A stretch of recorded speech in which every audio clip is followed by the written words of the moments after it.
बिस्मिल्लाहिर्रहमानिर्रहीम। अस्सलाम वालेकुम मेरे पाकिस्तानियों, मैं हूँ अरबाब खान। मेरे पाकिस्तानियों, दो यहूदी मुल्क अमेरिका और इसराइल हमारे मुसलमान मुल्क ईरान के ऊपर हमलावर हैं। उनके साथ लड़ाई कर रहे हैं, जंग कर रहे हैं 3-4 दिनों से। मुझे इस जंग की बुनियादी वजह जाननी थी, जिसकी वजह से आज मैंने बैठकर ईरान और अमेरिका और इसराइल की तारीख पढ़ी। तो आज मैं आप सबके साथ भी वो तारीख शेयर करना चाहती हूँ।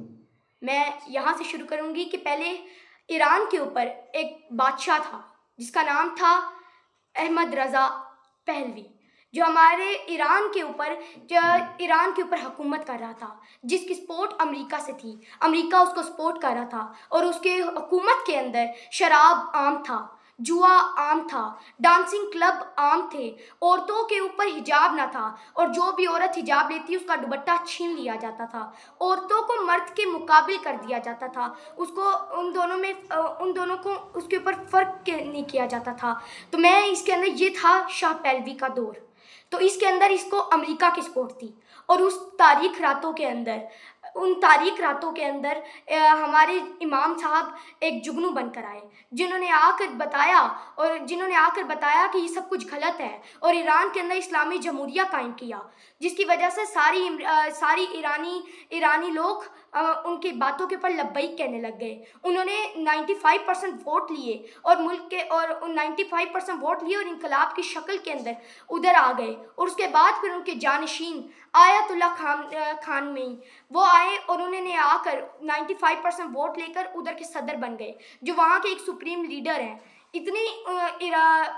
अमेरिका की उनके ऊपर इतनी तशद्दुद था, इतनी लड़ाई थी। उसकी सबसे बड़ी वजह ये थी कि सबसे पहले उन्होंने उनकी सारी तिजारत रोक दी, उनकी माशियत रोक दी। उन्होंने कहा कि कोई भी मुल्क ईरान के साथ तिजारत नहीं करेगा, उसका तेल नहीं खरीदेगा, उसकी गैस नहीं खरीदेगा। लेकिन ईरान फिर भी डटा रहा, ईरान नहीं झुका, ईरान नहीं बिका।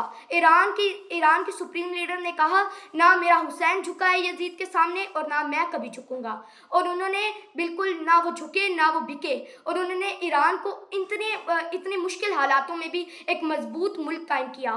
खुद मुख्तार रहे वो और उन्होंने अपने मुल्क को दोबारा उधर ही आसमानों की बुलंदियों पर पहुंचाया, इतनी रुकावटों के बाद भी। लेकिन अमेरिका को उससे भी बहुत जलन थी। थोड़े दिनों बाद 14 दिनों बाद उन्होंने इसराइल की शक्ल में उसके ऊपर हमलावर किया, धमकियां दी, लेकिन ईरान नहीं डरा, ईरान नहीं बिका। फिर अमेरिका ने अपनी शक्ल में अपनी तैयारों से उसके ऊपर एटम बम वो बना रहे थे ताकि वो अपने मुल्क की दफा के अंदर हिफाजत कर सके, अपने मुल्क की हिफाजत कर सकें। तो अमेरिका ने उसको भी ख़त्म करने की कोशिश की। उन्होंने उधर भी अपने तैयारे तबाह किए, जिसकी वजह से ताकि वो ख़त्म हो। लेकिन फिर भी वहाँ के सुप्रीम लीडर डरे नहीं, बिके नहीं। उन्होंने फिर भी उसके अंदर अपने एटम बम बनाने में मसरूफ़ रहे। वो उसमें भी मसरूफ़ रहे और अपना एटम बम बनाते रहे। उसके बाद फिर 3-4 दिनों पहले इतनी तारीख रातों के अंदर जब ईरान को किसी चीज़ की खबर ना थी, इसराइल अमेरिका ने मिलकर उसके ऊपर तारीख रातों में हमला किया और हम उनके सुप्रीम लीडर आयतुल्ला खामेनी को शहीद कर दिया। उसके साथ 555 लोग शहीद हुए, वहाँ के जर्नैल शहीद हुए और आयतुल्ला खामेनी का पूरा ख़ानदान शहीद हो गया, जिसके अंदर उनकी एक नवासी, उनकी आलिया और बहुत सारे लोग शामिल थे। इतने अफसोसनाक खबर पेश आई। लेकिन मैं ये भी कहना चाहूँगी कि हमारी इस मुस्लिम बरादरी, हमारे ईरान के खून, हमारे मासूमों के खून की कौन जिम्मेदार है? सबसे ज़्यादा जिम्मेदार हमारे मुस्लिम मुल्क हैं। सबसे पहले तो मैं बात करना चाहूँगी कतर की।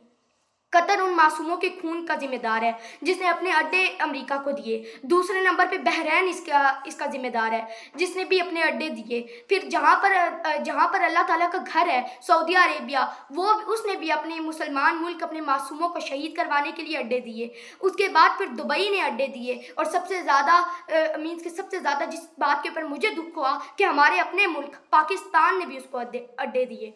तो मैं इस बात के ऊपर भी बहुत रंजीदा थी। लेकिन उसके बाद फिर मैं आज आखिर के ऊपर ये भी मैं कहना चाहूँगी, मैं अब शहबाज शरीफ साहब से मुखातिब हूँ कि ऐसा बंदा जिसने फ़लस्तीन के गज़ा में हमारे मासूमों को शहीद करवाया, हमारे मुस्लिम भाइयों को यहाँ पर ईरान में शहीद करवाया, उसने हमारे शाम के ऊपर हमला किया, लबनान पे हमला किया, उसने इसराइल की शक्ल में हमारे फ़लस्तीन को तबाह किया, इतने मासूमों की जान ली, उसके बाद भी उसको पीस अवार्ड देना क्या लाजमी है?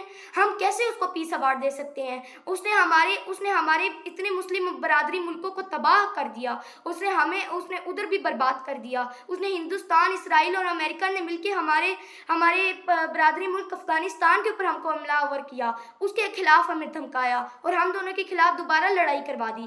وہ تو لڑائیاں اور فساد کروا رہا ہے، جنگ کروا رہا ہے، تو آپ اس کو کیسے نوبل پرائز دے سکتے ہیں؟ تو آخر پہ میں اپنے شہباز شریف صاحب سے یہ مخاطب ہوں، ان کو یہ کہنا چاہتی ہوں کہ ہماری پوری قوم اس بات کے اوپر بہت رنجیدہ ہے اور کہنا چاہتی ہے کہ جو آپ اس کو نوبل پیس ایوارڈ دے رہے ہیں اس کو واپس لیں، ہم اس کو بالکل پیس ایوارڈ نہیں دے سکتے۔ شکریہ۔